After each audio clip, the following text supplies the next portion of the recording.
Hello, welcome back to another episode of The Corporate Shift. My name is Ingrid H. Turner. I'm a spiritual advisor here at Corporate Hippie Connection. I'm so thrilled you're joining us today. Hey, if this is your first time watching, I want you to know we have a whole bunch of episodes that we have done over the past weeks, and it would behoove you to go back and watch those on this channel, okay, and catch yourself up. All of these can, of course, be watched independently, but we have a lot of good stuff that we've been putting out there, and of course, we're going to continue to put out there. So stay tuned.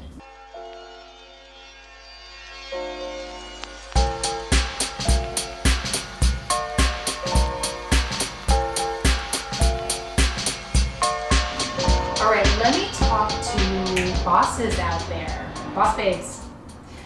You're running your company, you're running the show, you're working with people, maybe you're working with freelancers, you're out there and you're doing what it is you need to do.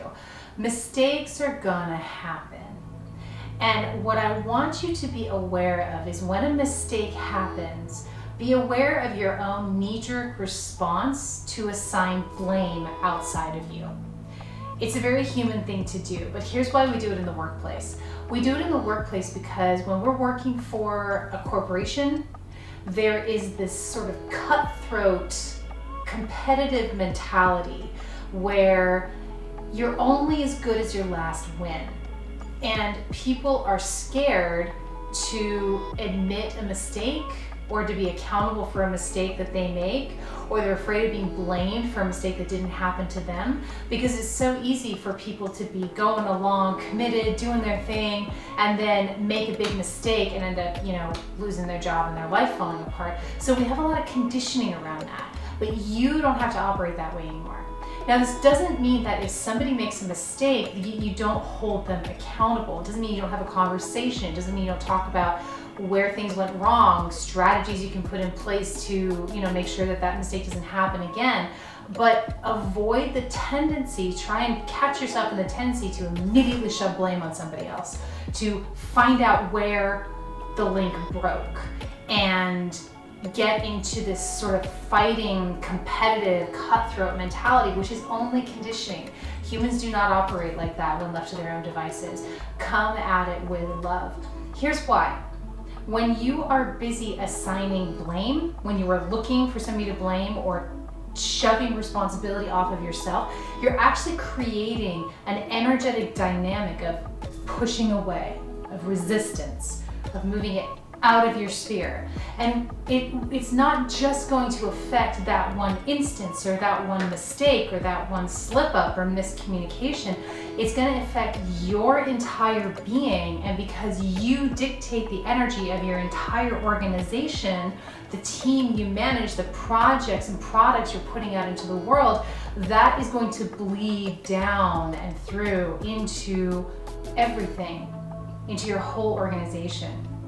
So the energy starts at the top. It starts with you. It starts with when a mistake happens, and it will, and that's okay. When a mistake happens, when you catch yourself going to, who do we blame for this? Whose fault is this? Who screwed up? Reel it back to, okay, what's the solution? Deal with the problem at hand first. A lot of times when mistakes happen, you find that you're able to come up with an even more creative solution than would have been possible without the contrast that shows up from a mistake or from a miscommunication. So get into solution-oriented about it, deal with the problem, and then step back and look at the bigger picture and say, okay, where did the breakdown happen along the line of communication? Where did the breakdown happen in the line of production? And go ahead and address that without this is your fault, do it again, you're fired, that kind of thing. Come at it with, hey, we need to have a conversation. Hey, this is what happened. Hey, are there strategies we can put in place so this doesn't happen again? If you have people who are working with you and for you, whether they're freelance contractors or employees, or business partnerships, if they're committed, they're not going to like that they made a mistake, and they're very unlikely to make it again when you just have a discussion, because it brings it into one's awareness. Mistakes are made because people are going a million miles a minute, because they're trying to rush through a to-do list. There's a lot of pressure, there's a deadline, all of that. Or sometimes people just have a day. They just have a day. So having the discussion and the conversation coming from a place of love, toss tough love out the window, really. Come from a place of love. You don't have to say like, marketer, I love you. You don't have to go that far. But if you come at a place from, hey, this is what happened, this is what didn't work, this is what we did to solve it, you know, here's some positives, how can we make sure this doesn't happen again? And again, 9 times out of 10, if you have a committed person working for you and you have drawn that energy into yourself, it won't happen again because they have awareness of it and they're not going to allow themselves to not have awareness of that anymore. So resist the urge to assign blame very quickly for mistakes because it cultivates an energy of cutthroat competition.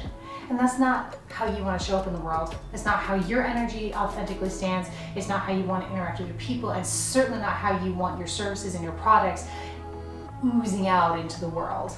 Okay, you want it coming out from a place of community, camaraderie, and cohesion, not a place of whodunit. Let me know what you think. How do you handle this in your organization? Or, you know, if you're by yourself and maybe you're working with different entities to get products out or services out, or even with your clients, you know, how does this show up for you? How do you deal with mistakes? And how do you come up with creative solutions to make sure that it doesn't happen again, or come up with a better system? I love you madly. Thanks for tuning in. See you next week.